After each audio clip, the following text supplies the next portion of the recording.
pikiran, siapkan diri Anda. Kita masuk ke dalam cerita. Assalamualaikum warahmatullahi wabarakatuh. Kali ini kami akan mengajak Anda mengenal beberapa pusaka yang dimiliki Presiden Soekarno.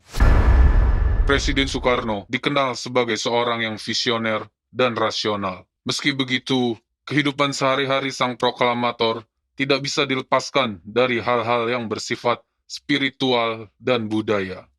Bung Karno dipercaya memiliki sejumlah benda pusaka. Sejalan dengan kewibawaannya, kesaktian Soekarno juga nampak tak perlu diperdebatkan lagi. Beliau terbukti telah lolos dari banyak percobaan pembunuhan yang dilancarkan Belanda dan Jepang. Dalam satu kisah, tentara Jepang telah berhasil menembakkan 3 timah panas tepat di kepalanya dan membuat Soekarno tak bernyawa. Para tentara itu kemudian mengubur jenazah Soekarno di tengah kebun karet dan pulang ke markasnya dengan penuh bahagia. Jepang merayakan keberhasilan itu. Namun, setelah seminggu, Soekarno diketahui berada di Uni Soviet sedang melakukan lobi-lobi politik dengan banyak pemimpin dunia. Lantas, benda-benda seperti apa saja yang dimiliki Bung Karno? Berikut benda pusaka Bung Karno yang kami rangkum dari berbagai sumber. Pertama, peci hitam. Mengenakan peci hitam dalam berbagai event baik dalam negeri maupun di luar negeri telah menjadi ciri khas Bung Karno. Salah satu tokoh NU, Kiai Wahab, mengatakan bahwa peci Bung Karno mendapatkan berkah. Hal ini dikarenakan ketika Bung Karno berkunjung ke Mesir, beliau disambut dengan nama Ahmad Soekarno. Kedua, wesi kuning. Wesi kuning, atau yang berarti besi kuning, merupakan besi berwarna kuning yang memiliki bentuk seperti gada milik Minak Jinggo. Benda ini dipercaya sebagai benda sakti milik Bung Karno. Terbukti dari gagalnya percobaan pembunuhan atas dirinya. Pusaka ini konon hanya sebesar lidi dan kerap dibawa oleh Bung Karno kemana-mana dan dimasukkan ke dalam kantong bajunya. Pusaka wesi kuning diketahui membuat seseorang yang memakainya jadi kebal senjata.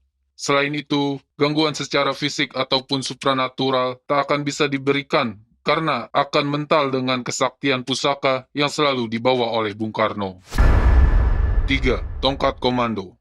Dalam setiap penampilannya, sang putra Fajar tak pernah lupa membawa tongkat komando yang menambah kegagahannya. Seperti dikutip dari Ensiklopedi Keris, karya Bambang Hasri Nuksmo. Jumlah tongkat komando yang dimiliki Bung Karno dipercaya sebanyak 3 buah.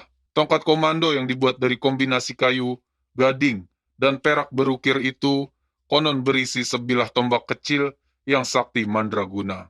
4. Keris bertuah. Sekitar tahun 1955, beredar potret resmi pertama dan satu-satunya yang menampilkan seorang Presiden Republik Indonesia menggenggam keris. Di foto itu, Bung Karno tengah menggenggam sebilah keris berwarangka sandang walikat berlapis silih asi emas dan perak. Saat itu, Presiden Soekarno berdiri tegap dengan mengenakan seragam putih TNI Angkatan Laut berkancing keemasan lengkap dengan tanda pangkatnya. Keris milik Bung Karno bermakna pengendalian diri, harapan, keyakinan, dan kesederhanaan. 5. Keris peninggalan Perang Puputan. Benar atau tidaknya, Bung Karno memiliki keris peninggalan Perang Puputan masih simpang siur. Banyak yang bilang bahwa Bung Karno menerima keris itu dari ibunya yang masih memiliki darah Bali. Keris itu mampu melindungi Bung Karno dengan baik hingga akhirnya Bung Karno melenggang menjadi pemimpin Indonesia. 6. Tongkat monyet. Dari beberapa kisah yang menyeruak di masyarakat, tongkat ini didapat Soekarno tatkala ia diasingkan oleh Belanda ke Ende, Flores. Sesuai namanya, dari segi bentuk pahatan, gagang ini berupa monyet. Cerita di balik benda ini juga cukup menarik. Pada beberapa momen, ketika Soekarno mengarahkan tongkat ke arah pihak Belanda, tak jarang para penjajah itu langsung luluh. 7. Batu merah delima. Cincin merah delima Soekarno diketahui memang telah hilang semenjak tahun 1963, tepat saat lawatan beliau ke Yogyakarta. Peristiwa hilangnya cincin merah delima Soekarno saat itu diyakini karena pemiliknya yang sebenarnya, Kanjeng Ratu Nyi Roro Kidul, mengambilnya secara gaib. Nyi Roro Kidul meminjamkan cincin itu kepada Soekarno, agar Soekarno bisa menjadi raja di kerajaan manusia Indonesia. Selama cincin itu tak di tangan sang ratu pantai selatan, kerajaan gaib Laut Kidul diketahui banyak digempur oleh kerajaan-kerajaan gaib di sekitarnya. Semenjak pengambilan cincin merah delima itu, Soekarno secara berangsur-angsur hilang kesaktiannya.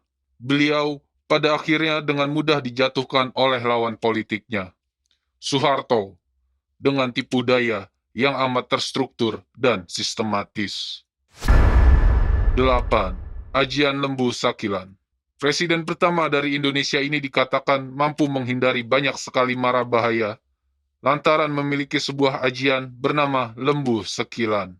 Ajian ini konon dimiliki juga oleh Patih Gajah Mada hingga membuat Bung Karno selalu bisa selamat dari kematian. Seperti yang telah diketahui sebelumnya, Bung Karno kerap akan dibunuh oleh beberapa orang. Bahkan, rencana pembunuhan Bung Karno terjadi lebih dari 7 kali. Dari peristiwa pembunuhan itu, Bung Karno selalu bisa lepas dari maut. 9. Keris sakti penghilang tubuh peninggalan Jenderal Sudirman. Panglima Besar Jenderal Sudirman merupakan salah satu pahlawan kemerdekaan yang memiliki pusaka sakti. Dikisahkan, pada waktu Perang Kemerdekaan, Jenderal Sudirman bersembunyi di desa Bajulan, Nganjuk, Jawa Timur saat dikejar Belanda.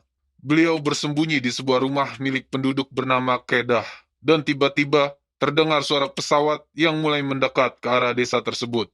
Segera beliau mengeluarkan keris dari balik bajunya dan mulai membaca doa-doa. Kemudian, keris sakti itu berdiri tegak tanpa ada yang memegangi, dan baru terjatuh setelah pesawat meninggalkan desa tersebut. Meski banyak yang mengaitkannya dengan hal-hal gaib dan spiritual, Bung Karno sendiri dikenal sebagai sosok yang sangat rasional.